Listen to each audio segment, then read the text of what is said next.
Okay, so when we had in the last video, we had 169 equals c squared.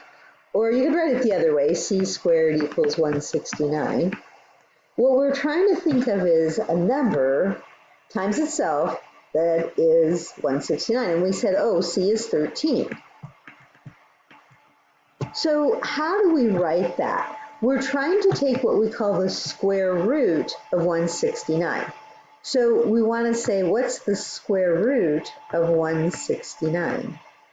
What number times itself would be 169? And we said, oh, it's 13.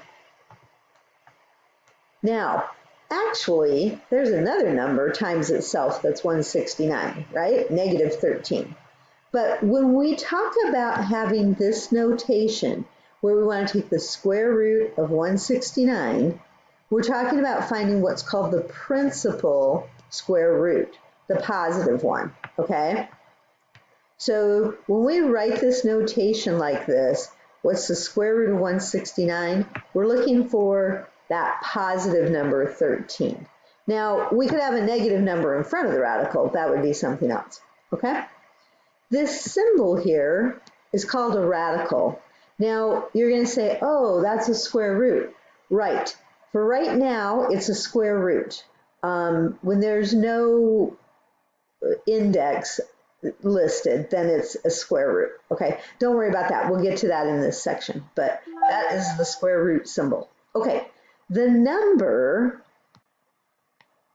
the 169, that's called the radicand.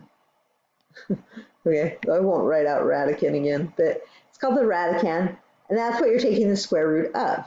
And then the whole thing is called a radical expression because it has a radical in it. Okay? All right, so just some terminology there. All right, so we're going to be working with square roots for a little bit. So they want us to evaluate these expressions. And the first one, they're saying, okay, what's the principal square root? Usually we just say the square root of 100. So what number times itself would be 100? And are you thinking 10? Okay, notice we don't write the square root anymore because we took the square root of 10.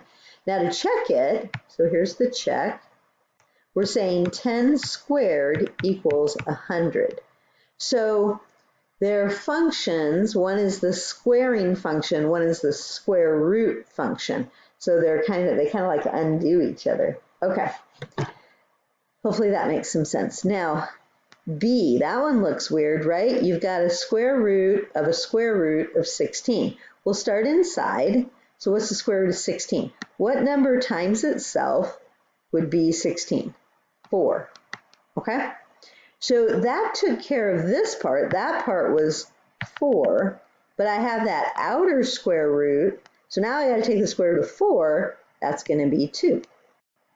Because 2 times 2 is 4, and 4 times 4 is 16. Okay, C. When we're doing the order of operations, that square root symbol or the radical symbol, it's like a grouping symbol. So if you're thinking, oh, I'll take the square root of 25 and then the square root, nope. You got to do the addition first, okay? So you got to say, what's 25 plus 144? It happens to be 169. And then now you can say, okay, what's the square root of 169? We've done that one several times. It was 13. Okay.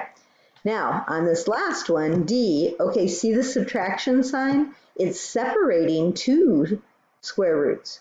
So you're going to take the square root of 49, that's 7, minus, and what's the square root of 81? 9. Okay, so, and you can double check that. 7 squared, 7 times 7, 49, 9 times 9, 81. Okay, now what's 7 minus 9? Negative 2. Okay.